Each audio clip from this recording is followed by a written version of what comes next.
Je suis donc très honorée d'avoir reçu de la part des membres de l'association d'amitié France-Algérie la responsabilité de la présider.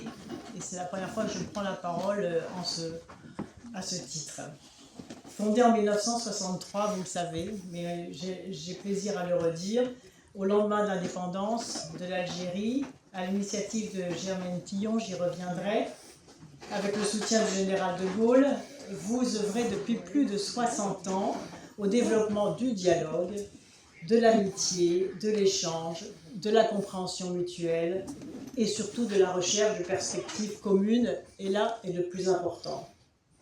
C'est bien d'ailleurs l'objectif de ces rencontres que nous vivons aujourd'hui en partenariat avec la Fondation Res Publica créée par Jean-Pierre Chevènement. Alors j'ai bien entendu ce matin vos propos, vos attentes, et je ne voudrais pas passer par pertes et profits les associations locales. C'est trop souvent le cas dans les associations nationales. Et j'ai parfaitement bien entendu le souhait et la volonté, c'est une très bonne idée d'ailleurs, de rééditer l'encyclopédie des romanciers algériens, d'original, je ne savais même pas que ça existait. Il y a un travail colossal qui a été fait et je vais employer à faire en sorte qu'il soit réédité et diffusé. Fixer également une date pour l'exposition brodée entre les deux rives, à Alger, après avoir fait l'exposition à Lyon. C'est une idée magnifique, bien évidemment, nous allons la soutenir. Et puis développer les appels à projets et les concours littéraires dans les établissements scolaires, comme ça se fait en Auvergne. Pourquoi y a-t-il beaucoup d'Algériens en Auvergne? Vous le savez, parce qu'il y avait les usines Michelin. Vous voyez cette continuité aussi des talents, des compétences, des savoir-faire et des échanges. Je voulais vous dire aussi que si j'ai accepté de présider si j'ai accepté cette mission, vous m'entendez? C'est parce que je crois sincèrement, profondément, j'allais dire presque émotionnellement, à l'idée suivante. Je pense que l'amitié entre l'Algérie et la France n'est pas une option aléatoire et vacillante. C'est une nécessité humaine, morale, culturelle, économique, réparatrice. En un mot, une nécessité essentielle. Et c'est pour ça, pour moi, la question mémorielle me paraît importante.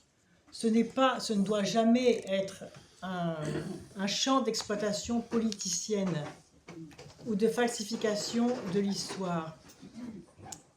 Comme je l'ai dit déjà, à ceux qui voulaient inscrire dans une loi les bienfaits de la colonisation, car une telle loi serait incompatible avec une République française qui a inscrit à son fronton la liberté, l'égalité et la fraternité.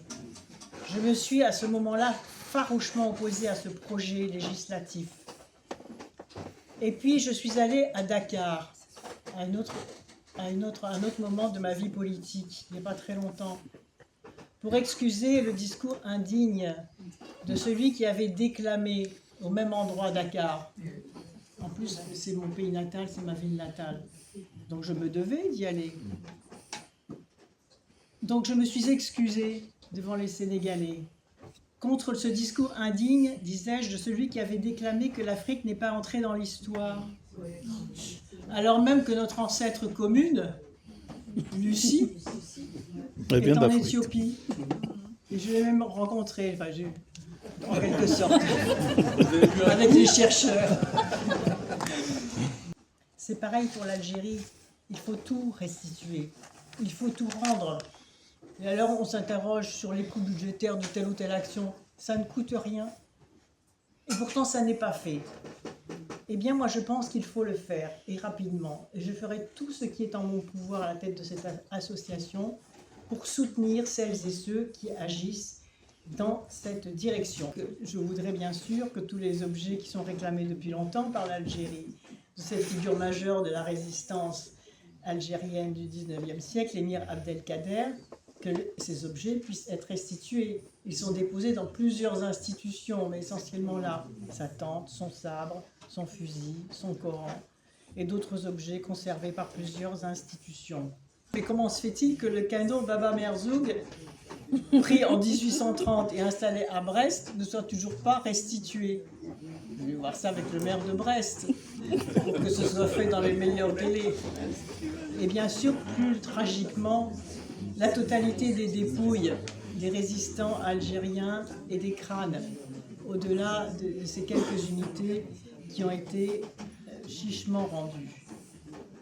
La transmission des archives sur les essais nucléaires dans le Sahara, fait entre les années 60 et 66, et sur leurs conséquences, que soient mises à jour toutes les conséquences, et notamment les contaminations et les conditions de la dépollution de ce territoire. Et c'est pour ça qu'elle a écrit, qu'elle a compris très tôt les dégâts produits par ce qu'elle a appelé la dépossession coloniale. Formidable, de courage de ce qu'elle a écrit, de ce qu'elle a dit. Elle est l'une des rares à avoir condamné sans ambiguïté la torture pendant la guerre, qu'elle a qualifiée, je la cite, de déshonneur moral pour la France. Elle n'a pas été assez entendue ni enseignée, Germaine Tillon. Elle n'a pas été assez écoutée, car trop souvent, les paroles de femmes sont secondaires et marginales, surtout lorsqu'elles dérangent. Elle savait dire non parce qu'elle savait dans sa chair ce que veut dire la violence institutionnalisée, car ne l'oublions pas, elle était résistante, déportée, survivante du camp de Ravensbrück, et elle est aujourd'hui au Panthéon. Et elle savait construire, parce qu'après elle a été chargée de mission auprès du gouverneur d'Alger. Je me suis dit quand même, si elle avait été un homme, elle aurait été le gouverneur d'Alger.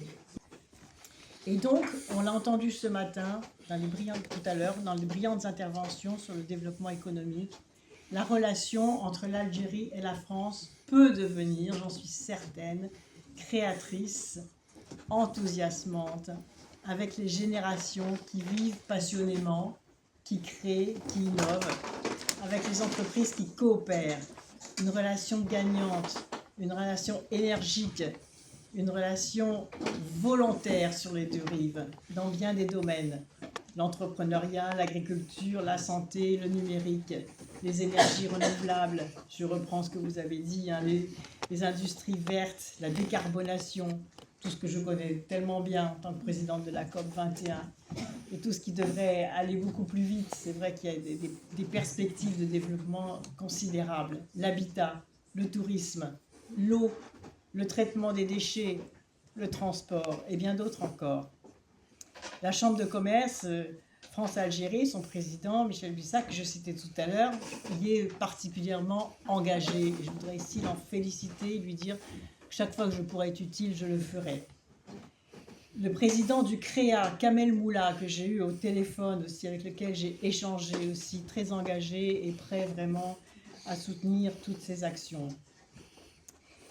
Eh bien, ce que je voudrais vous dire, c'est que je suis totalement mobilisée à vos côtés pour soutenir et pour mettre en valeur toutes ces initiatives que vous voudriez tellement voir aller beaucoup plus vite, et surtout pour leur donner de la visibilité, pour donner envie, d'abord pour donner une autre image plus réelle de ce qu'est aujourd'hui le développement économique de l'Algérie, et surtout pour montrer aussi aux jeunes Français qu'il y a un potentiel considérable et que les mouvements ne se font pas que dans un sens, mais bien évidemment dans les deux sens de ces deux côtés de la Méditerranée.